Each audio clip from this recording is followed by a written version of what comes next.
बात वही है कि जो दान पात्र को नहीं बचा पाए, श्रद्धा से जो चढ़ावा चढ़ता है उसको नहीं बचा पाए, उनसे क्या उम्मीद करोगी कि इस तरह के पेपर लीक नहीं होंगे, परीक्षाएं रद्द नहीं होंगी। संदेश साफ है, जो श्रद्धा के साथ खिलवाड़ कर सकते हैं वो हमारे युवा नौजवानों के भविष्य के साथ भी खिलवाड़ कर रहे हैं। सदन में और जब तक सरकार नहीं जाएगी, सबसे बड़ा संकट तो सरकार ही है। हम तो लुट गए। दान पेटी लेकर आप लोग आए थे, प्रदर्शन कर रहे थे और उसमें पैसे भी बाहर निकल रहे थे, क्या कहेंगे? कहाँ का पैसा चाहिए? आपको बधाई देता हूँ कि आपने खुलासा किया, लेकिन अफसोस है कि भारतीय जनता पार्टी के लोग, उनकी सरकार बड़ी बड़ी मछली को बचा रही है, लेकिन ये कितना बचाएं? प्रभु श्री राम के मंदिर का निकलती है, करोड़ों करोड़ों लोगों की आस्था का द्वार है। तुलसीदास जी ने कहा है, जब जब हुए धर्म की हानि है, तो ये बर्बाद हो जाएंगे, ये जाएंगे।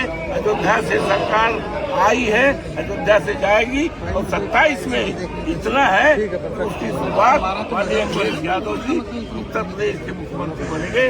भारतीय जनता पार्टी को 50 सीट भी नहीं मिलेगी, प्रभु का कहना है, प्रदेश विकास का नहीं है। और आपकी पार्टी पर भी निशाना साधा गया है कल जब चर्चा में, क्या कहना है इस बारे में? जिम्मेदारी आज की सरकार की है, वो सदन में हम लोग कह चुके हैं। जिम्मेदारी आज सरकार की है और सबसे ज्यादा paper leak Bharatiya Janata party की सरकार में ही है, आम जन जानता है, और उसी की वजह से इतनी बड़ी संख्या में युवा नौजवान यहाँ पर दिल्ली में इकट्ठे हुए थे। कल संसदीय कार्य मंत्री ने कहा कि विपक्ष जो है बिल पर कुछ नहीं बोल रहा है, वो मुद्दों को भटका करके पॉलिटिसाइज कर रहा है। बिल तो संशोधन हुआ है, जो पहले बिल था, उस बिल जो उस पहले जो कानून था, उस कानून में कितने लोगों को पकड़ा है?